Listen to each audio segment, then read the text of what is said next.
नमस्कार बच्चों, हिंदी के इस वीडियो में आप सभी का स्वागत है। इस वीडियो में हम लोग आज पढ़ने जा रहे हैं अपना अगला पाठ, मेरे रजा साहब। इस पाठ की लेखिका है सुजाता बजाज। बच्चों, सुजाता बजाज यह एक जाने मानी चित्रकार है और उनका जन्म राजस्थान जयपुर में 1958 में हुआ था। यह एक प्रसिद्ध चित्रकार है और यह आजकल पेरिस में रहती है। इन्होंने मूर्ति कला में भी बड़ा नाम प्राप्त किया है। इनके चित्रों में मूर्तियों पर प्राचीन संस्कृति एवं कला की छाप दिखाई पड़ती है। आपने अपनी कला में ऐसी दुनिया का सृजन किया है जिसमें सादगी भी है और रंगीनी भी, खुशी भी है और गम भी। तो इस तरह से सुजाता जी बहुत जानी मानी और अच्छी कलाकार, चित्रकार रह चुकी है। और ये जो पाठ है यह एक संस्मरण है। जाने माने चित्रकार सैयद हैदर रजा, इनके बारे में इन्होंने इस पाठ में लिखा हुआ है कि किस तरह से ये हैदर रजा जो है कितने सच्चे कलाकार थे, कैसे वे सर्वधर्म समभाव मानने वाले थे, मानवता मानने वाले थे और इस प्रकार से वे कितने अच्छे और सच्चे कलाकार थे। और उनकी जब उनसे मुलाकात हुई और उनके संबंध कितने घनिष्ठ हो गए, इसके बारे में इन्होंने इस पाठ में हमें जानकारी दी है। तो चलिए शुरू करते हैं हम अपना अगला पाठ, मेरे रजा साहब। 23 जुलाई सुबह सुबह ही समाचार मिला, रजा साहब नहीं रहे, और यह सुनते ही मानस पटल पर यादों की एक कतार सी लग गई। तो 23 जुलाई को रजा साहब की मृत्यु हो गई और यह जानकारी लेखिका को मिली और उन्हें बहुत बुरा लगा और इनसे संबंधित यादें जो है वह उनके मानस पटल पर, मतलब उनके मन में आने लगी। पिछले फरवरी की ही बात है, मैं दिल्ली पहुंची थी अपनी गणपति प्रदर्शनी के लिए। सोच रही थी कि रजा साहब शायद अपनी व्हील चेयर पर मेरी प्रदर्शनी के उद्घाटन के अवसर पर आ जाए, पर उस रात कुछ अनहोनी सी हो गई। उस रात रजा साहब सपने में आए, मुझे उठाया, हमने बातें की। शो के लिए मुझे उन्होंने शुभकामना दी और कहने लगे, सुजाता एक बार मुझसे मिलने आ जाओ, अब मैं जाने वाला हूँ। इसके बाद तो रुकना मुश्किल था। मैं पहुंच गई उनसे मिलने। वे अस्पताल में शून्य की तरह लेटे हुए थे। मैंने उनके हाथों को छुआ, सिर्फ सांस चल रही थी। अलविदा कहकर लौट आए।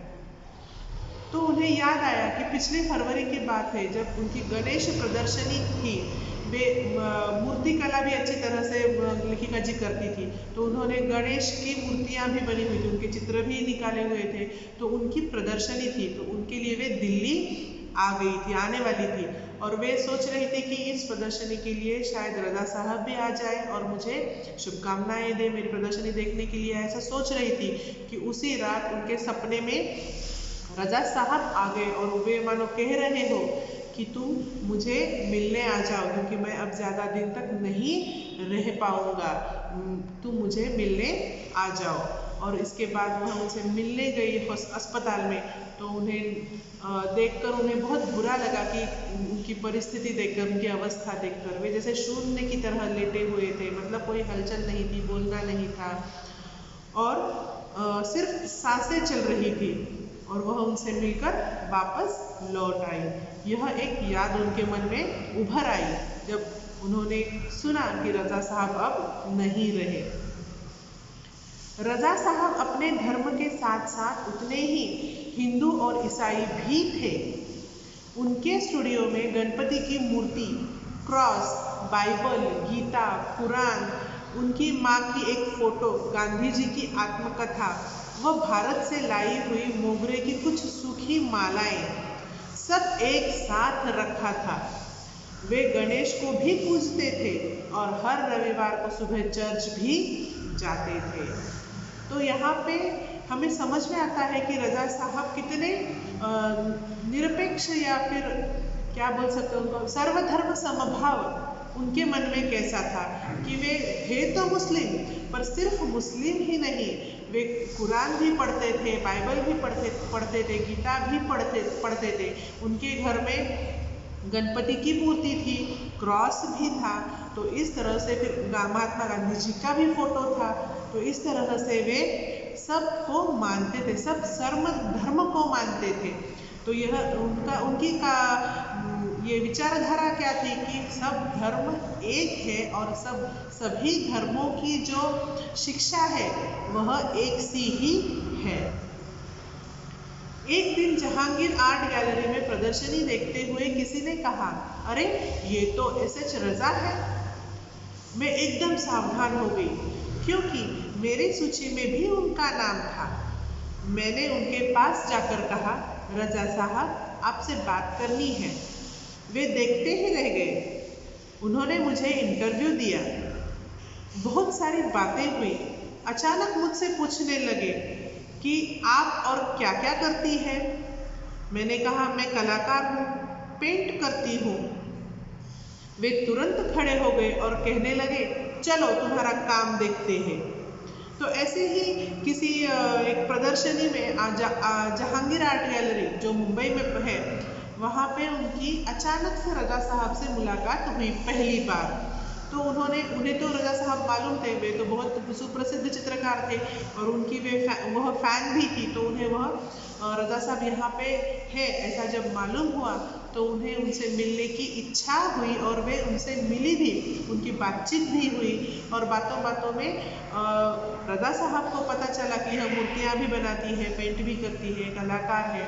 तो रजा साहब बोले, चलो तुम्हारे देखती है कलाकारी तुम्हारी देखते हैं। ऐसे अचानक ही उन्होंने कहा और सचमुच ही वे चल दिए। मैं सोच में पड़ गई, मेरा काम तो पुणे में है। उन्हें बताया तो वे बोले, चलो पुणे। ताज होटल के सामने से हमने टैक्सी ली और सीधे पुणे पहुंचे। उन्होंने मेरा काम देखा और फिर कहा, आपको पेरिस आना है, आपका भविष्य बहुत उज्जवल है। तो कलाकार देखो कैसे होते हैं, उन्हें समय की परवाह नहीं होती, जगह की परवाह नहीं होती, वातावरण की परवाह नहीं होती, बस मन में आया कर लिया। जो अपनी पसंद की जो चीज़ है वह देखनी है, वह करनी है, बस ऐसे ही कलाकार होते हैं।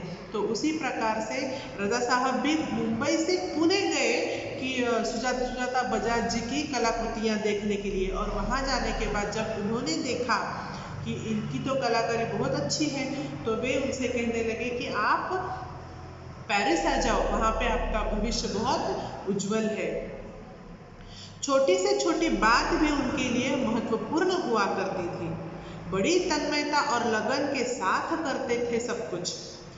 पेंटिंग बिकने के बाद पेंटिंग में भी उनकी रुचि पैकिंग में भी उनकी रुचि हुआ करती थी। कोई इस काम में मदद करना चाहता तो मना कर देते, किसी को हाथ नहीं लगाने देते थे। बड़े करीने से धैर्य के साथ वे पैकिंग करते। कहते थे, लड़की ससुराल जा रही है, जो उसे संभाल कर भेजना है। जब वे किसी को पत्र लिखते या कुछ और लिखते तो मत पूछिए, हर शब्द हर पंक्ति को नाप तौल कर लिखते थे। फूल उन्हें बहुत प्यारे लगते थे। लेखिका जी ने यहाँ पे चित्रकार रजा साहब के बारे में कुछ उनकी विशेषताएं बताई है कि किस तरह से रजा साहब जी एकदम अप टू डेट थे। उनको बारीकी से काम करना पसंद था, जैसे तैसे काम कर दिया बाजू हो गए, ऐसा उनको बिल्कुल पसंद नहीं था। वे जो काम करते थे वह बड़े करीने से, मतलब बड़े ठीक ठाक ढंग से अच्छे से करते थे। और जब उनकी कोई पेंटिंग भी बिक जाती थी तो उसका पैकिंग जो था वो भी वह बड़े सलीके से करते थे और उन्हें किसी से करने नहीं देते थे, किसी को करने नहीं देते थे। क्यों? क्योंकि वे कहते थे कि यह मेरी बेटी है और लड़की को ससुराल जाना है तो उसे अच्छे ही भेजना होगा और उसे मैं ही भेजूंगा। इस तरह से उनकी धारणा थी, विचार थे उनके।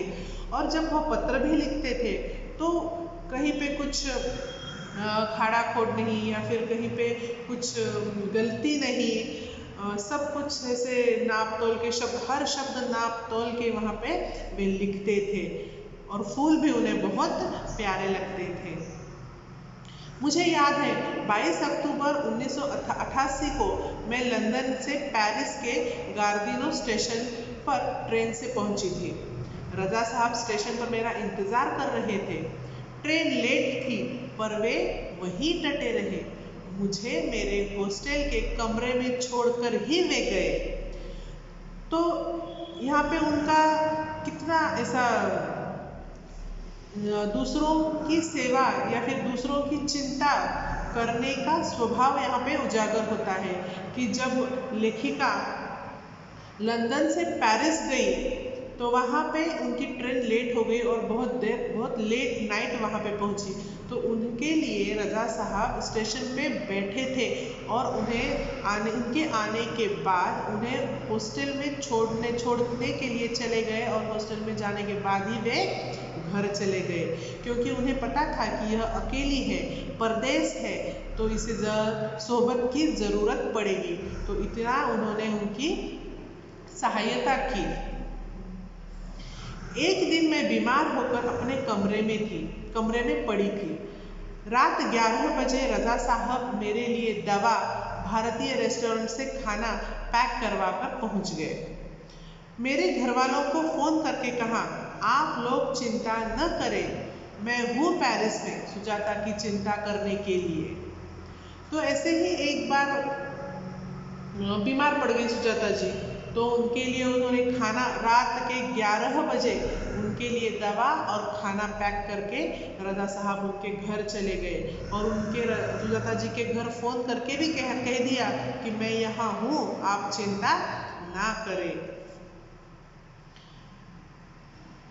हर बार जब मैं या रजा साहब पेंटिंग पूरी करते तो सबसे पहले एक दूसरे को दिखाते थे, तो इनमें बहुत मित्रता बढ़ गई, उनके संबंध ऐसे घनिष्ठ हो गए।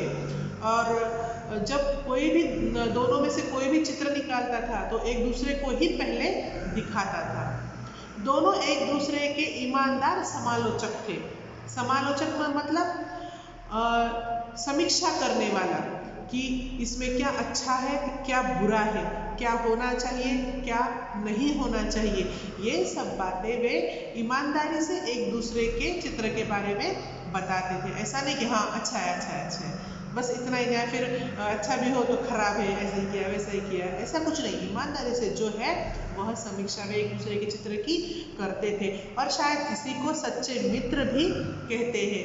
अगर कोई सच्ची समीक्षा नहीं करता है, झूठ मूठ ही अच्छा या झूठ मूठ ही बुरा अगर कोई कहता है तो उसे हम सच्चा मित्र नहीं कह सकते। सच्चा मित्र वही होता है जो अपने मित्र के भले के बारे में सोचता है, उसे अच्छा क्या बुरा क्या यह बड़ी ईमानदारी से कह सकता है या कहता है, वही अपना सच्चा मित्र होता है।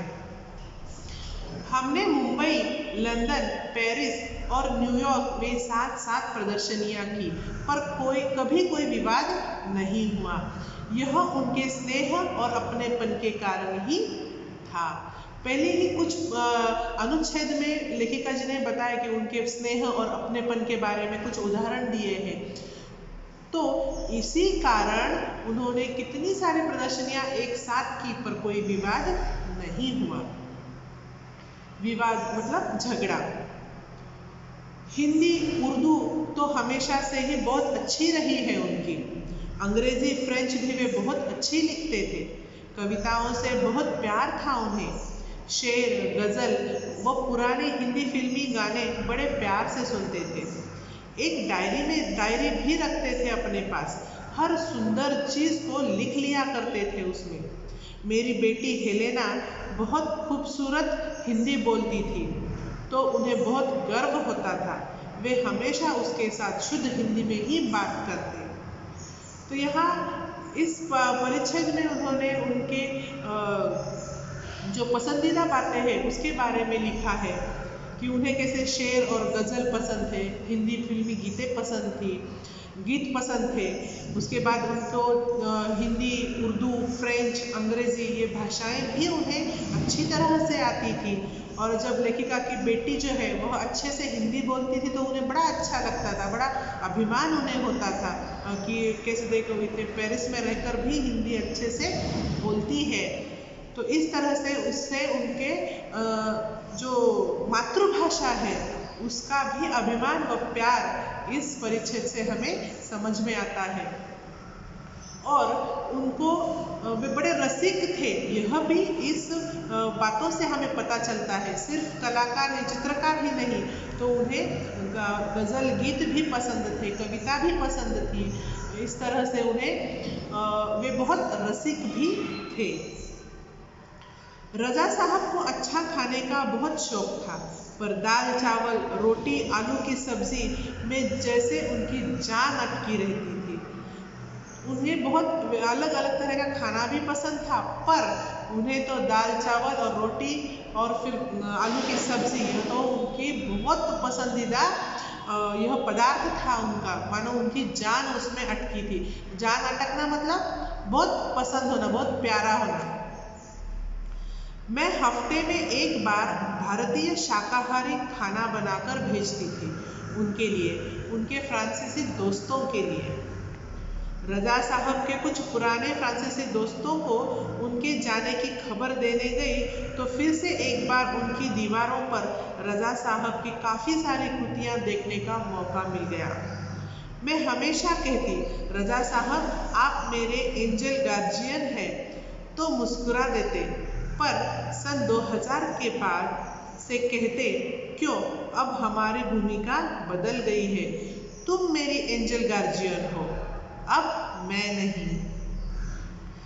तो जब रज़ा साहब गुजर गए तो यह खबर देने के लिए उनके जो फ्रांसीसी दोस्त थे वहाँ पे जब यह लेखिका गई तो वहाँ पे रज़ा साहब की जो कलाकृतियाँ थी वो एक बार और देखने का उन्हें अवसर प्राप्त हुआ और उन्हें बहुत अच्छा लगा उनकी कलाकृतियाँ देखकर। और एक बात और लेखिका जी ने यहाँ पे बताई है कि लेखिका हमेशा रज़ा साहब को एंजल गार्जियन कहती थी। इसका मतलब क्या है कि परदेश में रज़ा साहब जो है वह सुजाता जी का बहुत अच्छा ख्याल रखते थे, बड़ा स्नेह उनसे करते थे, उन्हें अपनेपन से रखते थे, अब मानो अपनी लड़की के जैसे ही उन्हें वे समझते थे और उनका ख्याल भी रखते थे। तो इसलिए वह उनको गार्जियन यानी कि गार्डियन, हिंदी में वह गार्जियन शब्द आया है, गार्डियन जो पालने वाला, संभालने वाला जो है वह उनको मानती थी। पर जब 2000 के बाद जब रज़ा साहब बीमार रहने लगे, बूढ़े हो गए, तब रज़ा साहब हंसते हंसते मुस्कुरा के बोलते थे कि अब हमारी भूमिका बदल गई है, अब मैं नहीं, तुम मेरी एंजल गार्जियन हो, यानी कि तुम मेरा ख्याल रखती हो, रख रही हो, तो तुम मेरी गार्जियन हो।